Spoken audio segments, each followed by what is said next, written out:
Hey guys, welcome to a new episode of the Progressive Podcast. You have the full host here. I'm Beleh. Ben, you want to introduce yourself? I'm here. I'm back after missing a few episodes. Excited to be back. If you've been listening this long, you know Max11. Sadly enough, you've had to listen to my voice quite a while. So, yeah, I'm here. Glad to be here. What up, boys? What's up, guys? Excited to be here. I hope you guys did watch our last episode with Jack.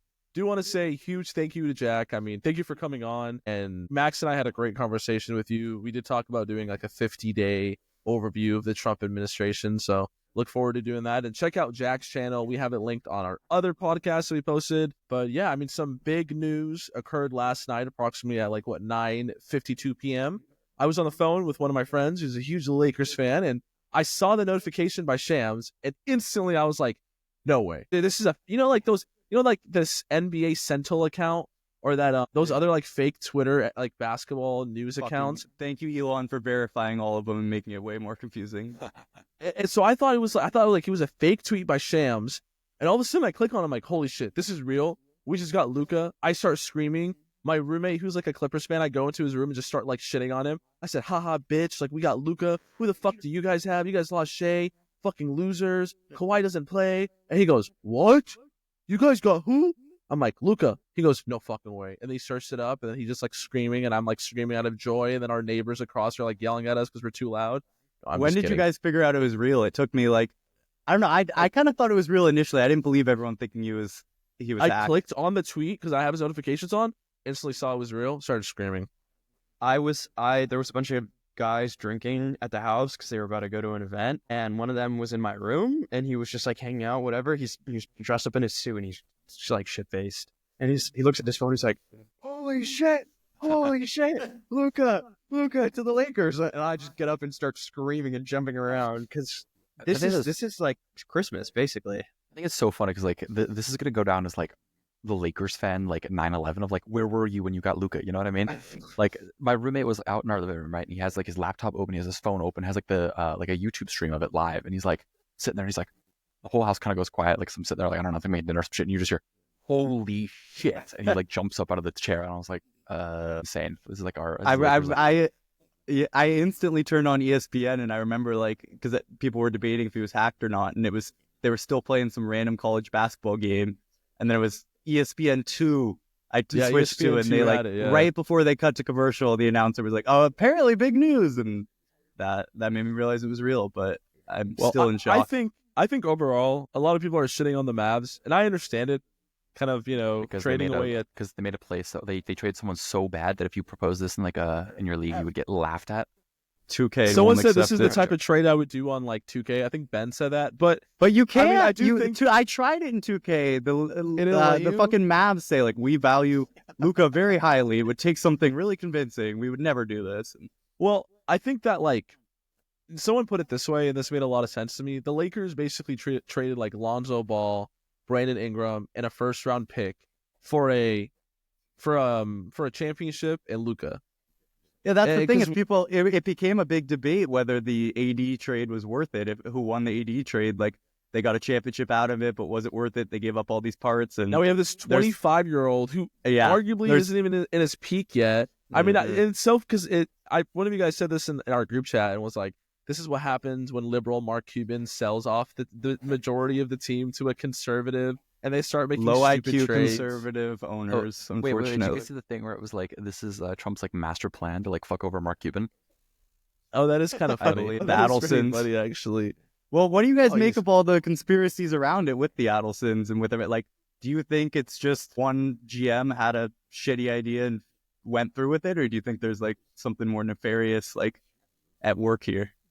Adam Silver and his shiny head is cooking something up behind closed doors. I don't know. I think this was really just Nico, whatever his name is, the Mavs GM, being a dumbass and being everyone's saying there has to be more internal pressure than just the fact that Luka was out of shape, because he is the future. He is top 3 right now. I think somebody was saying out of all the tradable assets right now, the only people who are more untradeable than him are Nikola Jokic and who else? Not even Giannis is as untradeable as him. And yeah, it's probably SGA, but that's it. Yeah. Who the Clippers could have had, and I remind my roommate that every single day. They could have kept him. Yeah, for a washed-up Paul George who's too old to suit up Well, now on the Sixers. The Jazz were also involved in this trade. I read something today that the Jazz didn't even know that Luka was going to the Lakers until it was Yeah. too late. Because The Jazz are Celtics sneaking fan away with- Danny Ainge wouldn't have wanted to do it if he knew how much he was helping the Lakers. Yeah, probably not. Well, I mean, their goal is to tank this year, and Yeah. I think the Jazz got away dirty with this too because they're just sneaking and vacuuming up all these second-round picks and all these different trades. And I mean, Jalen Hood-Schifino also is probably going to be traded at some point soon. It would be nice to get the Jazz center, what's his name, for the Lakers to complete this roster, but I don't know if that's Walker going to happen Kessler. before Yeah, there you go. I don't know if that's going to happen before February 6th. We'll see. What do we But I do think think about the next- the? Keep going. Sorry. Go ahead. I was going to Well, say, I do think the next move is a center for the Lakers. They already didn't have a center that was good enough with AD on the team because he wanted Jackson to play at the Hayes four. isn't going to carry you guys. Oh, no, really not. No, I'll cry myself to sleep if he does. We'll take him. What do you guys think about the rumors between AD and LeBron? I know LeBron shut them down pretty quickly about their relationship kind of deteriorating. My first thought was that I believed that LeBron didn't know about the trade. I still think I believe that. You think but- he didn't know at all? Really? Well, but my first thought when I heard that was like, oh, well, 100% LeBron's next. They're moving into the new era. LeBron's going to join Curry. They're going to do it. And I woke up the next morning to that not being the case. Yeah. But No. yeah, I think I do believe it. I think I am fully no conspiracy on this. I've heard a couple crazy conspiracies. Yeah, the NBA, Adam Silver did it. I don't see that happening. He the- did it for Mark- LA guys. Yeah, Mark Cuban sold the Mavericks to the Adelsons, and their whole plan is to rebuild the stadium in Dallas with a casino because they're a big casino magnet. And I heard this theory that apparently the Texas legislature, there's a bill, and they've been lobbying the shit out of them to legalize gambling in the state so they can build their new arena, and it hasn't been working. And apparently, their only leverage is threatening to move to Vegas. And so Oh, people are wow, suggesting what? that this move was a way to like kind of Signal make that the they're team not playing around. well, or to signal like, oh, this team's going to be shitty in 2 years. Like maybe it's going to be a more realistic threat to move to Vegas. I don't think I believe that. I think the Oh. expansion team's going to be Vegas. And yeah, I think there's no conspiracy. I think it's just one owner thought he was cooking. And honestly, I mean, it's probably a bad move, but who knows Luka better than them? Maybe It there's does something make weird the there. Mavs championship contenders instantly. Well, I mean, they went to the championship last year. I think they are championship contenders. Yeah, I either think they're way, but- champion. I think it does. It helps them in the short term. I think Lakers definitely long term. I think short term. You think it Lakers helps might get them a in the little short worse. term, though? You think the Mavericks are a better team with AD this year than Luka? Well, I mean, Luka wasn't even playing, and there were concerns True. about like Luka's, physical well being and about him. He weighs like 270 pounds. I don't know if that's true. That's what my roommate told me. He didn't look And great in the he's going picture. For a vegan. guard, He's gonna go that's vegan for really sure. big. And then did you guys see the In-N-Out account tweeted, the fake In-N-Out account tweeted, "Oh, welcome to LA, Luka. That's so funny. Great burgers here, a lot better than Whataburger." And then a Laker fan tweeted at him, it was like, "Please do not introduce Luka to more fast food. This is not the time." But the Mavs did have concerns about his physical well-being, his weight. He's already I think the heaviest guard or one of the heaviest guards. I think the only thing that makes sense to me more than the weight stuff is that it was alcohol related.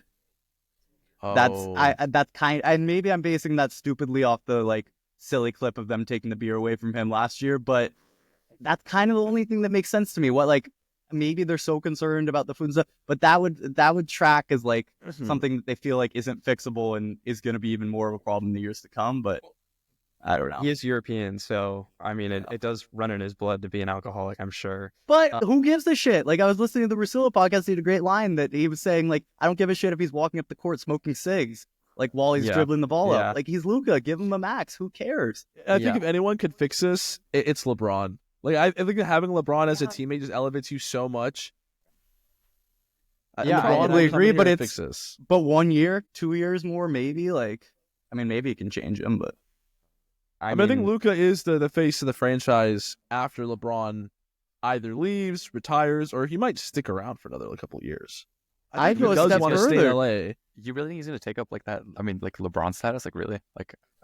Come on. oh, I'd go a step further. I think this is Luka's team. This is no longer LeBron's team, 100%.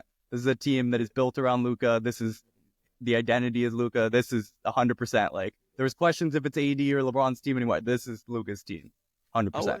I think it might be Luka's team. We kind of have to just wait and see because he's injured right now, right? Is there a timeline about when he's coming back? It doesn't. I've heard it's the next 2 weeks.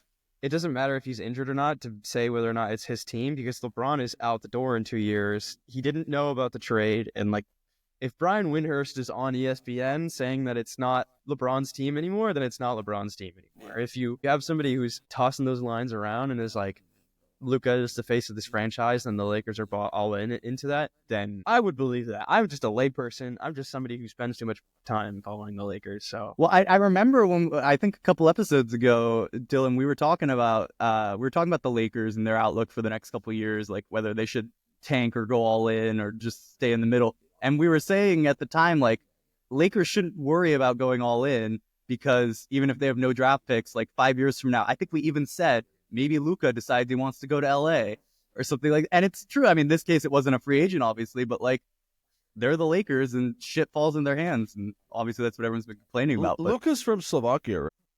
Slovenia. Is it? Something I don't know like where he's that. from. Slovakia, Slovenia. Well, Eastern Europeans. More Eastern Europeans in LA. We love that. We have Max already. Bring on some more Ukrainians. The Lakers fans of you, but how are you guys feeling about the outlook next couple of years? You feel a lot better? I think there were some question marks before of what is the post-LeBron era. I mean, it's kind of hard to be like, oh man, this like sucks. You know what I mean? Like, you just got like the steal of a lifetime. And you're like, I feel like we should just pretend to be humble. Be like, oh, you know, I don't know, guys. I might have been like, just don't rub it in your face. Everyone shut the fuck up and just accept it. Like, don't say anything. You know what I mean? Do you guys have any concerns? Like, does any part of you worry without a big man? Like, maybe AD was a huge part of this team. Maybe there's something there with Luka. Why were they willing to trade him? This year is very questionable. I mean, it depends on Luka's injury and like how well he's going to play coming back from an injury. It doesn't seem like it's very major, like a calf strain and an ankle sprain or something like that. I'm getting Kevin Durant flashbacks though. He's 25. Okay, he's not Kevin Durant's age on the Warriors. Breaking news, somewhat. We'll see if it turns into anything. I just got a notification on my phone from Chris Mannix of Sports Illustrated. Quote: "The Warriors are indeed serious about reuniting with Kevin Durant," sources told Sports Illustrated. And with efforts to acquire Jimmy Butler stalled for the Suns, rival executives believe the Suns are strongly considering trading Durant before the deadline. What reality are we living in? So, what timeline is this? Luka Dončić is a Laker. KD goes back to the timeline is Warriors. 2017 apparently. That's yeah, I guess so. And Luka Dončić was drafted 3rd overall by the Lakers. Like, what is going on? Well, so this is interesting because it means that last part means that basically they were going to make the deal for Jimmy Butler with the Suns for Bradley Beal, and Bradley Beal has the no trade contract and simply doesn't want to move his family, and that's it. Like, that's all that it came down to, which is pretty crazy. I think even if they get KD, I think they would have to give up an arm and a leg for him, and it would probably be Wiggins, Kuminga, and a pick. Yeah, and with a very shallow Warriors team, you can't afford that. KD also won't bring enough to like actually put you in good enough contention. He is it would move me. I would be excited. My dream one that I also just saw a notification, and apparently Warriors are, as of a couple minutes ago, are seriously pursuing Zion Williamson of the Pelicans. I saw that too, yeah. That moves me a little bit more because you could make that deal without giving up Andrew Wiggins because the contract's a lot smaller. And if you end up with Andrew Wiggins and Zion on your team with Curry and Draymond, I think that's a very interesting team for years to come. Right. Well, to be fair, they might be looking at Zion Williamson, but something that I saw was that the Warriors had reached out about every single All-Star player in the league. I saw that too. So no, it's so they're really just looking for something. Like, please, as a Warriors give fan, me something. Anthony Slater is the Warriors beat reporter for The Athletic. He literally just put out a tweet that the Warriors are, quote, desperate. And the Warriors fan, literally 2 weeks ago, Steph Curry gave this very infamous interview where he said, only bad teams make desperate moves. We don't want to be desperate just trying to make a move because we need to. And we're literally 2 weeks later, and they are being quoted by their own beat reporter as desperate and pouring themselves out for every single All-Star in the league. But the Warriors, I'll take it at this point. The Warriors GM came up with the script at a press conference and gave that to Steph Curry to say to get them a little bit more leverage in their trade deals. Well, it's all that leverage is gone now. But yeah, we shall see. But it's interesting with the Bradley Beal thing because when the Suns made that deal, I think most people agreed at the time, this is a dumb deal. Bradley Beal is the worst contract in the league. the no trade provision is brutal. And I think a lot of people at the time were like, yeah, it's bad, but like you could probably convince Bradley Beal like if you needed to. And nope. And no, he's not being convinced. And but that's crazy. 17 points per game, 3 rebounds, 3 assists on 50% field goal shooting. That's 49% is not horrible. Not even in the starting lineup. But the craziest thing is like if you're a Suns fan right now, which thank God I'm not.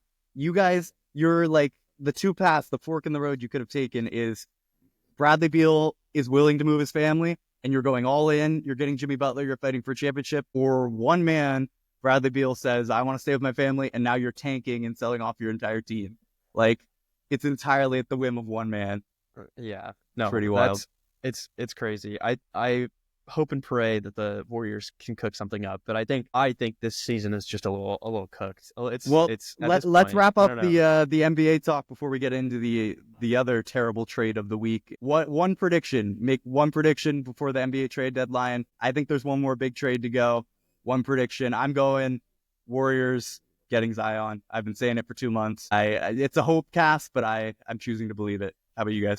I think that would be those assists from Steph would be highlight worthy for sure. I think my hot take is that Jimmy Butler doesn't sign anywhere and he is just a free agent for the rest of the season. I don't know if any team is really willing to give up that much for Jimmy Butler, who for the third time now is like tanking his team because he doesn't want to play for them anymore and who's aging and doesn't show up in the regular season. I like, as a GM, I would be looking at that like, can I get a really ridiculous discount on him? Otherwise, I'm not interested unless you're like really in the need for someone like the Warriors. But Jimmy Butler already said he doesn't want to go to the Warriors, and he said, "I'm not." That's the thing. There. Like, so you're saying, I can't think of a team that like can make a deal or is willing to give up. I can't think of a team who literally like can make a deal financially because he said that he won't re-sign anywhere that's not the Suns, including the Warriors. And the Suns, if they can't include Bradley Beal in the deal, can't make a deal like, unless they include Booker or Durant, which I don't think is going to happen. So, I don't know what happens there because he's not a free agent. Like, he'll be signed to the team even though they won't let him play. I don't know if he can be bought out because he technically kind of has 2 years left on his contract because he has a player option. So that leaves us in a weird position. Like, I guess they could just release him, but I don't even know if they could do that. I don't think save the cap space, get Bam and Tyler Hero, somebody like half as good as Jimmy Butler, but like way more compromising. It's like we've never even had a situation like this where a team is refusing to play a player for the last 15 games. They've said we're 100% trading him by the trade deadline, and now it seems like he's impossible to trade. Like, what the fuck happens? He's more untradeable than Luka, but for the exact opposite reason. It's true. I don't know. What do you think about Brandon Ingram? I think he's going to get traded. I mean, I don't see why they don't trade him. They have what, like I think he's a free agent in 2025. Yeah, he might be expiring. What about him? I don't know who the fuck wants him. He played for Steve the Pistons. Kerr's there were some rumors about the Pistons wanting him.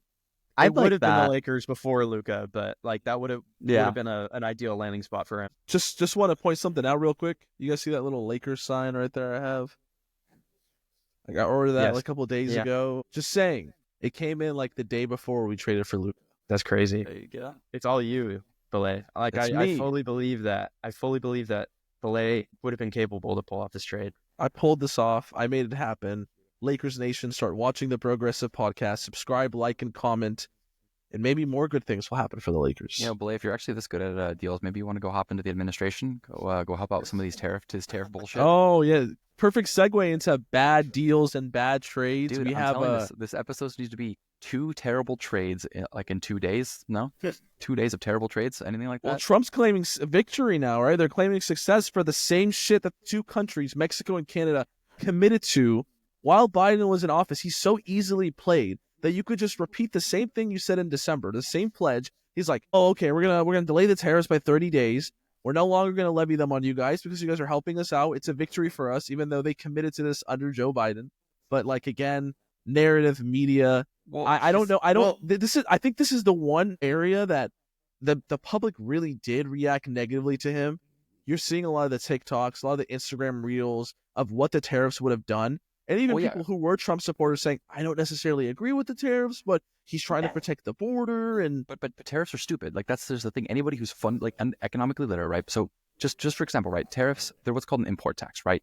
It's basically just saying when you bring something into my country, it's going to cost X amount dollars more, right? And President Dipshit didn't seem to understand that the other people don't pay those things. We pay for it, right? And like let's set the stage for the viewers if they weren't paying attention. What happened this week? no, Max, what happened? I don't know what it's, happened. It's going to kill me. It's going to kill me. Like my blood pressure is so fucking high. But so President Trump promised a bunch of tariffs, right? He believes that tariffs are a way to raise revenues. He believes that they're good for the economy for some reason, right? But in reality, he sees them as leverage. And so he's had this plan of raising tariffs on all these different countries, right? And tariffs can be used good on China, for example, like to stop them from making batteries or the electric drones. vehicles too, right, Max? Yeah, exactly. To protect American industries, right? Those are what are called targeted tariffs. Those are a good thing, right? We want those. Those are smart, but we got to be careful with them, right? Because they raise prices. So now Trump decided he's going to pick a fight with our two closest allies, Canada and Mexico, right? They are responsible for 40% of everything that comes in this country, trillions of dollars worth of things like bell peppers, all the fruit we eat, avocados, like vegetables, meat, beer, alcohol, car parts. Alcohol. Is Alcohol, Donald very Trump important. trying to take away my beer, Max? No, what? And my tequila? He wants your beer to be more expensive. He wants your Modelo's to be 25% more No. expensive. Yeah. No, and my tequila. Oh Yeah, God. your tequila. Yeah, Your exactly. tequila. Well, your tequila and your Modelo's are Mexican, so they're not allowed already. Fuck. based on- Fuck. But so anyway, so long story short, he decided on the weekend he was going to finally sign his little tariff shit. However, everybody on the market and like in Wall Street actually thought he was too chicken shit because it's such a dumb idea. Like no economist or any person with any understanding of economics would think, hey, we should pick a fight with our closest allies who support keeping things cheap, right? And so he decided to do that over the weekend. So when the market saw that, they freaked the fuck out, futures just because the answer is what would have happened if they had gone through and had actually, just over time, not only one, everything would have gone up in price. Everything that comes from vegetables to meat to lumber to the things that you build with go up in price, right? 25%. Same thing. It would have hurt our trade relationships with two of our closest allies, almost half of everything that comes in the country, right? And so the answer is once everything hit the fan, they were like, holy shit, he's actually serious. He backed down because he's a chicken shit guy who just makes things up. And then he decided to declare victory over nothing actually happening. But the broader question is why? Why would you do this? That's a terrible deal. Because even now that this happened, we still lost, right? We pissed off our close allies. We didn't actually get any real concessions. He probably could have just called them up and say, hey, can you help us with the fentanyl thing? It's a terrible deal. I also think I think it's important to establish too to our viewers that there's different types of tariffs. During the campaign, I remember during the campaign, people were pushing back against, like Trump supporters were arguing like, oh, Biden kept in place a lot of the tariffs that Trump did. There's a difference. Targeted tariffs that target like specific industries and industries that we want to protect. That we're trying to grow. Like, is that what we want to make sure our domestic industry can grow? So we want to protect them from competition for specific industries. But what Trump proposed was across the board on all imports from any type from that country, which is entirely different. And even if it's much something dumber. we have no desire making. Exactly. Like fruits and veggies. And like the thing that makes it really stupid is that you have to be careful with tariffs because your Econ 101 textbook oversimplifies and says, oh, well, it'll protect an industry, right? And Bush did this in 2000. He thought he would protect steel. And all that ended up happening was everybody who used steel had to pay more for it. And it killed all our steel producing industries. So you have to be really careful with tariffs. They're not a good tool. And Trump thinks we're going to raise all this money off of it and then other people are going to pay for it. But the fact of the matter, this is Trump's terrible tax. Like, it's really that simple.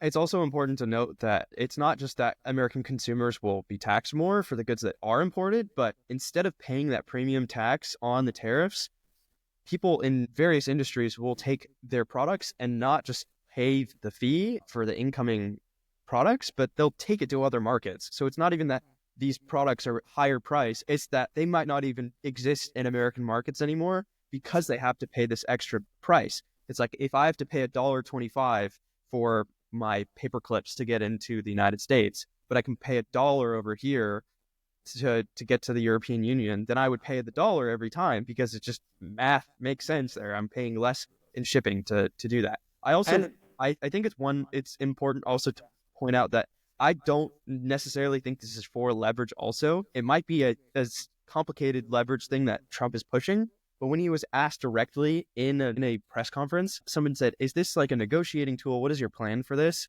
And Trump said, "No, this is purely an economic function. We're not using this. I mean, we can put the clip in the podcast, but like he directly said, no, this is not a negotiating tool. We're using this to raise revenues and fight against fentanyl he's even and to protect our ridiculously borders." suggested that we could replace the federal income tax with just Could you guys tariffs. explain that? Like the idea that a lot of Trump supporters do say that if we just implement all these tariffs, we don't have to pay federal income tax. Would that be enough to actually fund, programs like Medicaid, fund programs like Head Start, like actual infrastructure funding? Can you guys explain that concept? Well, so here's the thing, right? These tariff revenues that they raise, they're collected by Customs and Border Patrol. So when I bring my apple to the States from Mexico, right? When I go to the border and I bring this apple, then Customs and Border Patrol has to collect it. The only issue is they're collecting like a 25% thing on what comes in, and there's only so high you can push it before people just go, you know what, fuck this, I'm not even going to bring it. So the answer is no. Like, we would not raise even remotely enough if we taxed everything coming into this country. One, let's be clear, it's going to tax the stuff that we buy, and two, it's not going to raise enough money. It's just really not that, it's just not going to work. The math doesn't work. I think Trump's tariffs might raise $400 billion, I want to say either 10 years or like this year, but it's going to cost 1.3 trillion to the American people. So the question is do we really want to do that, or we could just skip all the shit, keep our stuff cheap, and just pay more tax? And even if we did that, that revenue is nothing, covers the federal budget nothing. that's minuscule compared to it. Yeah, exactly. And he's not interested in protecting these programs. I guess if he was to be smart about this, maybe we'd create a sovereign wealth fund. There's a lot of ways we can raise revenues and do these things, but tariffs are not a good way. And if whoever's been whispering in his ear of raise the tariff, don't do that. I know he's been meat riding William McKinley for a while, but that's really what do it that. is. He's obsessed I with think McKinley. he truly I don't think Trump has a lot of core beliefs. I think tariffs are one of his core beliefs. I think he generally does believe in tariffs and likes tariffs. I think they are, and I also it- think this relates to something Dylan, you were talking about a couple episodes ago that I thought was interesting when we were talking about him wanting to acquire the Panama Canal or Greenland or 51st state, that he is a second term limited president, and that he really is focused on these big Mount Rushmore legacy TV president things, and I think he thinks of tariffs through that realm, and he thinks of them as this thing that'll be established for years to come and change the country. Yeah, I definitely think that. I think a lot of these things are not for economic functions. I don't even think Trump understands the difference between a trade deficit and a federal deficit. I don't think he actually, I think he's actually just not understanding these things, and people are just telling him this stuff. I mean, 100%. there's numerous examples both inside Trump's administration and outside of it. For example, this is kind of a contentious point, but corporate tax rates are a kind of comparable example where it's the more you tax corporations, the less efficiently they're going to run. Kind of the same with global trade. The more you tax global trade, the less efficiently it's going to run. There's probably a simplified version of that, but You're absolutely correct. And hold on, I want to tag on this one, not to interrupt you, but there's a really good concept of if Trump was smart, right? Back in 2016, 2020, right? His first, or 2017 to 2017, he had actually, him and the House Republicans, look, obviously we disagree on a lot of things, but they actually had a good proposal. I'm going to go ahead and link this below because I wrote up a huge thing about it. It was called the destination-based cash flow tax, right? If you were really interested in raising revenues in a clever way that actually protect domestic industries, right? What this would have done would have taxed, cash flow basically after it goes to where it's done, right? So, for example, if a company raises money, right, and then they were to reinvest it, right, we would tax it after instead of taxing when you move it, when you take the revenue and doing all this bullshit. It would have not only raised revenues, but it would also incentivize you to invest in things, right? And so that's one of the broader things of Trump doesn't actually know what he's doing, right? When competent conservatives were in charge, right? They wanted these changes, right? They wanted things like destination cash flow tax, but instead now he's just interested in destroying global trade. And what he doesn't understand is that we will get killed by cost of living if we do that. If we want to produce everything in the U.S., everything we do is going to cost triple the price. Let's be clear here. I think we learned in the Biden administration that voters might claim that they do, but they don't really give a shit about stuff being made in the U.S. They care about their shit that they buy being cheap. And we saw Biden try to. it depends. Well, I it think depends who you ask. I'm saying, I think it does depend. but I think that's revealed preferences versus claimed what they say here's their the thing, preferences are. You want if you want things made in the U.S., right? That's cool. I want things made here too. But do you want a car that costs, for example, with EVs, if you wanted a Chinese cheap EV, do you want one that's $8,000 and is electric like a Tesla, or do you want to pay the $40,000 for a Tesla? The issue is that we can't be giving all this like shit to China, right? So the answer in fixing this cost of living and making these trade things cheaper is working with allies, not pissing them off. So working with Canada, working with Mexico, working with the EU to get cheaper cars. If we want cheaper stuff, let's do it. But let's build in the free world, not just piggyback off China's manipulative bullshit. That's a good point. Yeah. I do think like comparing. I have a friend from Panama, and there are a lot of like Chinese electric vehicles in Panama, and he describes them as like trash. He says they're trash, they're cheap, but they won't last you very long. Versus like American electric vehicles are much better. They last you a lot longer. It's just the quality is a lot better. So going back to what Ben said, I think I do agree that the voters do want lower prices, but at the end of the day, everyone can feel the quality of shit made in China versus shit made here, or shit made in Canada, even shit made in Mexico. Like Absolutely. you can feel and understand that shit just lasts more here. So that's the argument I would make to Americans, or like I think I mean, I agree that that's true. Like someone buying some shit on Amazon that like is some Chinese knockoff, like they'll notice the difference. That's not really what I mean. I just mean, I don't think like you could sell that. I don't think Trump could raise prices on a lot of stuff and then be like, well, but look, it's all American manufacturing now. I don't think that would sell at all. And Yeah. I mean, I don't even think I think Biden the way really he's tried to going sell about that. it But is not a smart way. So just like Biden promoted a lot of buy American products without like completely shutting off the rest of the world's products, but like elevating American products, be like, hey, this is made in America. It's better. You can buy the cheaper product if you want to. It's up to you. But I do think that a lot of Americans, most Americans probably will still go with the cheaper product, but I think you would find a significant amount of Americans are like, yeah, I'll buy something that's made in America, made from our workers. But here's the thing. When you say made in America, right, Biden's big thing was industrial policy, right? He's talking about solar panels and green tech and climate tech, which China dominates. You want to build those in the U.S., right? We can do that, but like, you need... Why does China dominate, Max? Well, so China does this thing, what's called state capitalism, right? They basically just point a gun at your head and say, make 10 million billion cars, right? And they do that, and they direct all this people and manpower, and obviously they use like borderline slave labor for these things, but the fact of the matter is they can just do that, right? So when we build stuff, right, all these input costs of like we have to pay people a decent wage, right? You have to do permitting and actually get like a environmental check.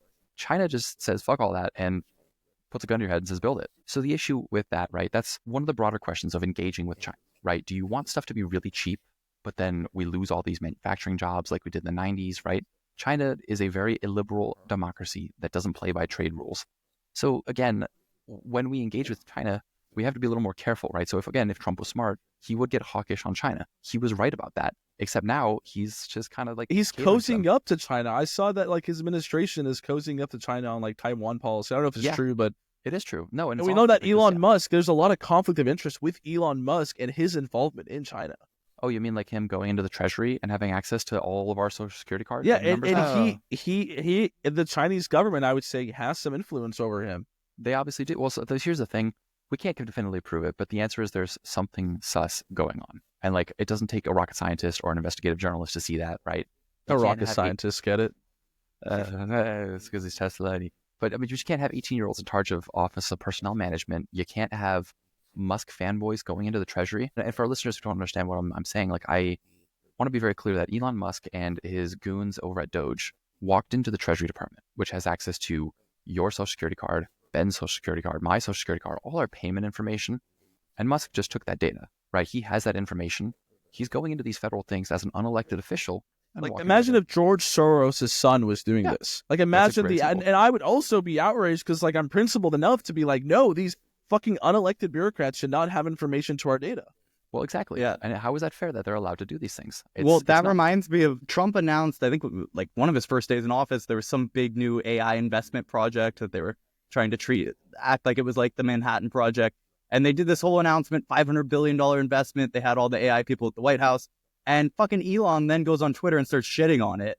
And he started getting in on with Sam Altman in the replies. And Sam Altman wrote, like, wrong, as you surely know, blah, blah, blah. And then he said, this is great for the country. I realize what is great for the country isn't always what's most optimal for your companies. But in your new role, I hope you'll mostly put the U.S. first. And I thought that was a good omen. But insane shade. But I mean, but also fair, the fact that Elon is out there, like, shitting on something that Trump proudly announced the day before is pretty wild.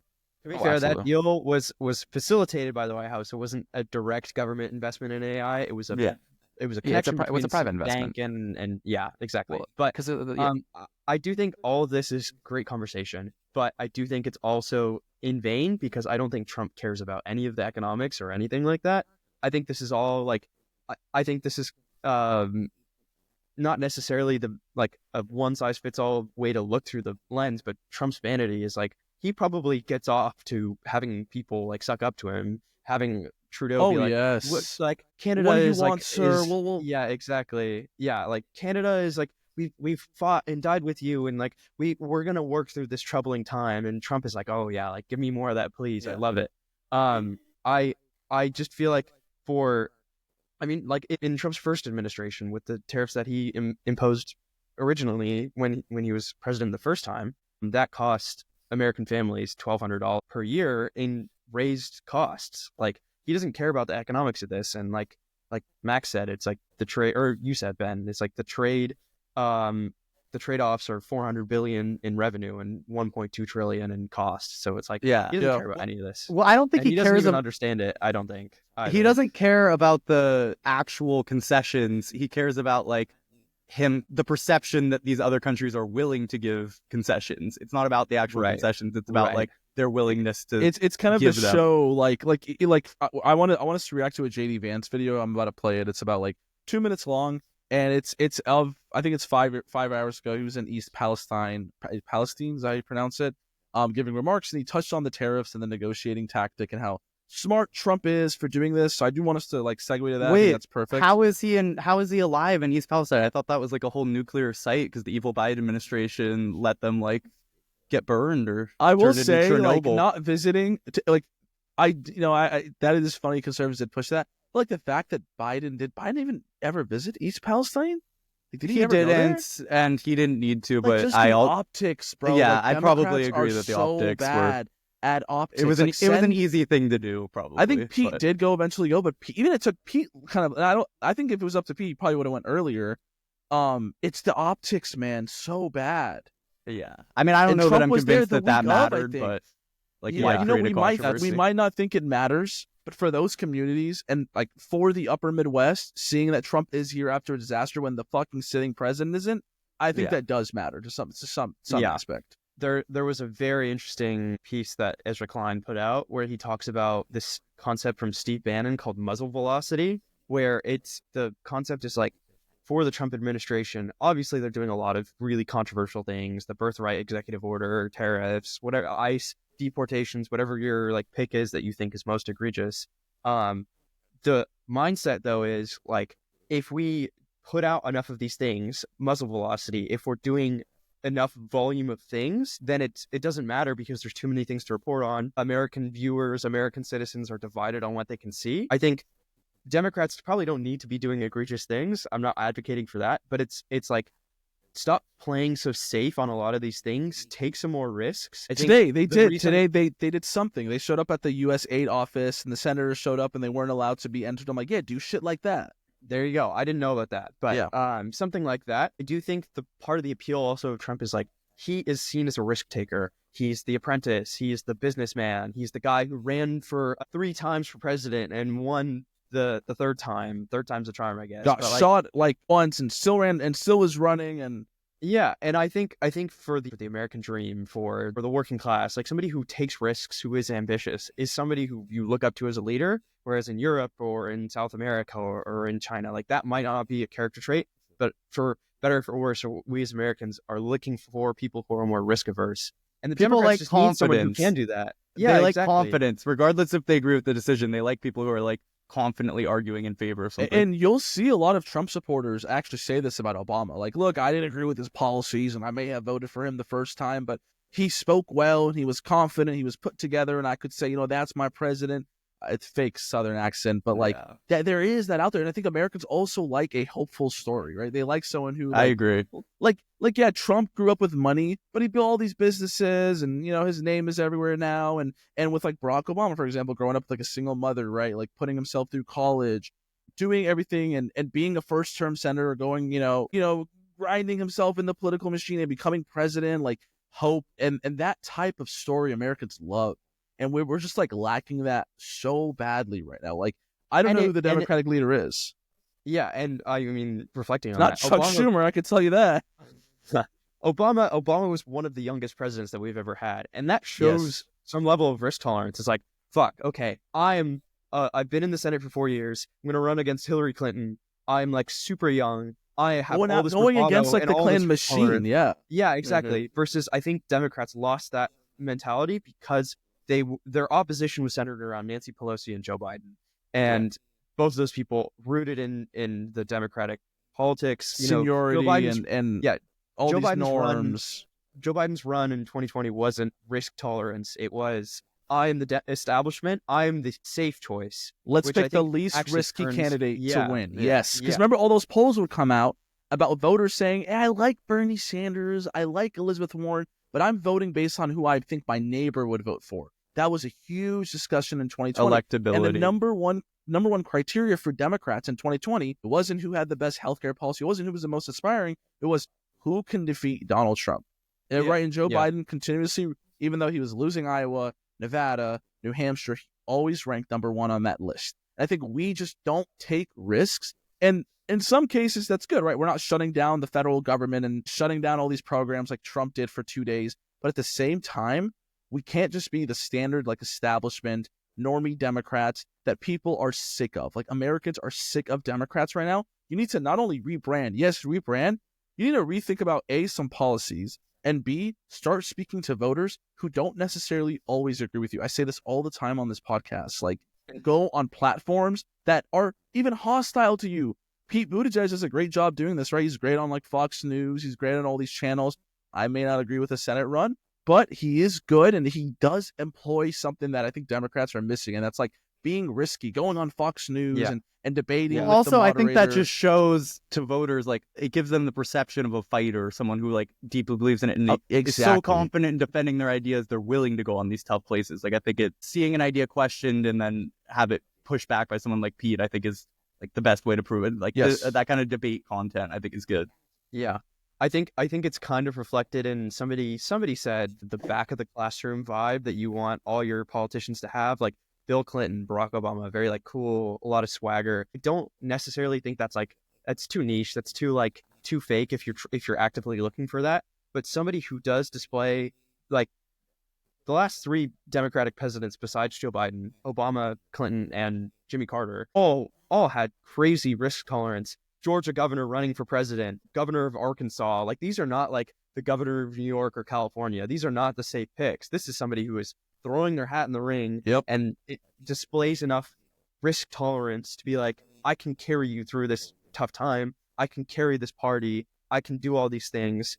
And sometimes it is a farce. Sometimes it is like, oh, Hillary Clinton says she can carry this, and wants to be president so bad, but can't pull it out. Well, I think risk tolerance is a great way to frame it as like a through line through all these elections, because I think Kamala is a bit of an outlier for some of these critiques we have of like I don't know that she really is the front of the classroom vibe. Like, I think she actually is more of the back of the classroom vibe in a good way.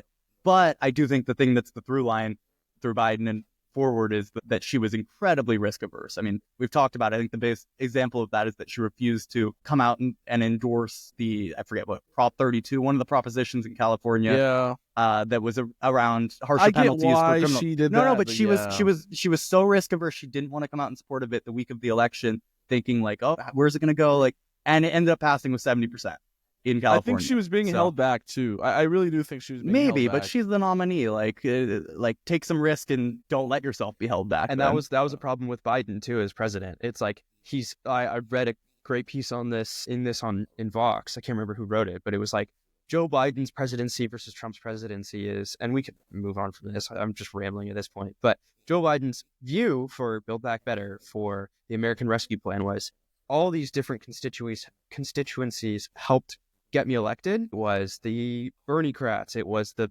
Blue Dog Democrats, it was Nancy Pelosi, suburban voters, but it some was climate also group. Pete Buttigieg. Yeah, and so he has all these people. Being a lifelong politician, he has to dole out his favors. He has to pay his favors back, and that's what was reflected in that legislation.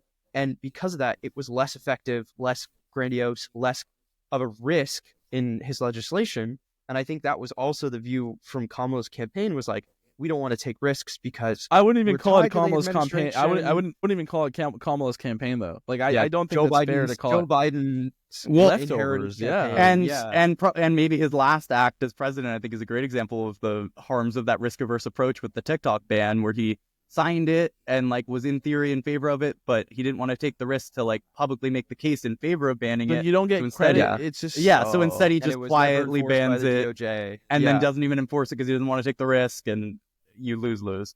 But Yeah. um, I think, but the comparison was also like Trump in his first term had a little bit of that, like establishment people pulling him in different directions. This time it's like, I'm going to take the risks that I want because I don't care. I have lockstep in my party behind me. I have a cult following for the Middle American and the Southern American who is like all red and deer hunting and gun loving and football rooting, whatever you want to call those people. And because he has that loyal support and he has less constituencies to answer for, and because he doesn't care about those other constituencies because he got elected anyways, his mindset is like, I can take these risks because fuck all of you, I'm in charge. And that is who Donald Trump is, but that's also a result of him being a riskier candidate and it working out. And it's like, I think somebody who writes about this very interestingly is Nate Silver, because he's a professional poker player. And like, he's like, you have to consider the risks that you're taking. You're hedging your bets in a lot of these situations.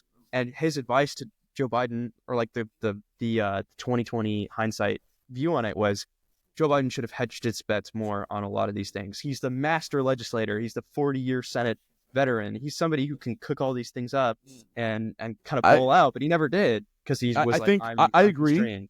I agree. I think one thing that like is crucial to understanding his presidency is that, man, he was really fucking old. Like he's really old. So the power of the bully pulpit is not really there. It was non-existent. It's exactly like, I think if, early on in the administration when Joe Manchin was kind of signaling his like, oh, I don't know if I'm going to vote for the American Rescue Plan, not sure. Kamala Harris went on a television station in West Virginia talking about like the crucial programs that would help West Virginia. The Manchin camp was like, what the fuck? How dare Kamala go in my state? There was backlash to it, but I think part of that is also just she was the vice president, so she doesn't have like the main negotiating position. Like if she's the president doing that, like it's less like I think if she's the president, that's baller. Like do that shit. Exactly. Yeah. Like go there and meet them and be like, look, I'm trying to get this bill passed. I'm not saying Joe Manchin is an obstacle yet, but hey, like let's tell your senators to help me out. And I think Kamala Harris doing that at the beginning, like that she was probably put to it, but she obviously agreed to do it. She I don't think the bill to do that. The bully pulpit isn't just for like convincing people to take different positions or like convincing politicians to vote on something. It's also, we're lacking that in the propaganda sense of the bully pulpit. Trump, from the second he took office as president in his first term, every time he's on TV, he's talking about how like he's created the best economy in the world. He's naming like 50 fake stats, comparing us to the rest of the world and claiming it's like the best that there's ever been. Those stats were like mostly made up. Biden had real stats he could have pointed to. And like my take is I think Trump could have, in the exact same position, sold the Biden economy even with inflation. I think he could have pulled it off. With that. I think one thing that it wouldn't have been easy, but I think he could have pulled it off. I don't think so. I think one thing Americans do care a lot about is about prices. So going to your grocery store, looking at your gas prices, like we saw this with this tariff debate, I don't think Trump would have been able to pull it off either. I don't think so. Like, what is he going to go out there and say, we have this many jobs? Americans are still going to be like, look, that's great. Well, he could have. I mean, people say it would have been a dumb argument, but I think if anyone could have pulled it off, it's him, comparing like our inflation rate to everywhere else in the world. If we have the lowest inflation in the world, highest employment rate in the world, like biggest GDP growth since the inflation started. Like if he was comparing us to every other country, which he tried that with COVID though, and it didn't work. Like, you know what I mean? Like, because the facts weren't on his side. That's what I'm saying. I think this, but like it's more about what Americans are seeing. Americans are like during COVID, Americans are seeing their fellow like loved ones get sick, get like die. True. Americans now are. I'm not comparing this to like inflation, but Americans are seeing prices go up. So it's really hard to change someone's opinion when they physically are seeing this in their own life. I'll take the middle position. I think it's a calculus of did it work, or it's not a calculus of did it work or did it not work. It's how many people did you actually convince? And I think I agree with you, Beleh. Like in principle and in general, it didn't really convince enough people. But the amount of Democrats that are still like super pro-vaccine and who are turning out people who are very anti-January 6th, who believe that Donald Trump fumbled the handling of COVID, I think enough people were convinced of that argument where like that turned out people to vote in 2024, or at least in 2022.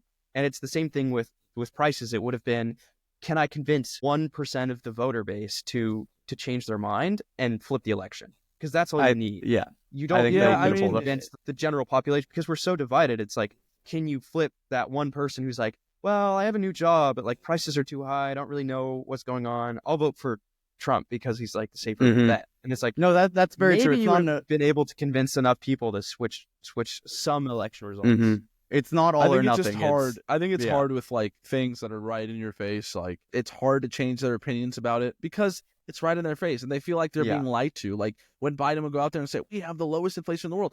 Technically, it's true among Western countries, but again, they feel like they're being lied to. I agree, but you said something there I'm not sure I agree with.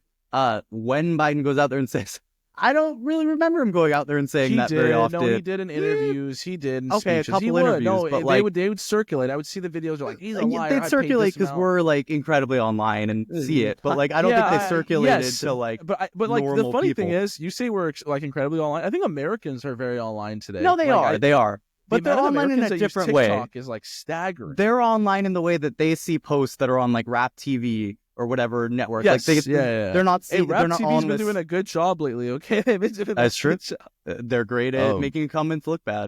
All right. Well, thank you guys for listening. This has been another episode of the Brogressive Podcast. Hope you guys enjoy it. Hopefully, all of this stuff is not completely irrelevant by the time we upload it. But hopefully, some like huge trade by the time. Hopefully by the time we upload this, my Zion Williams to the Warriors prediction is looking insanely good.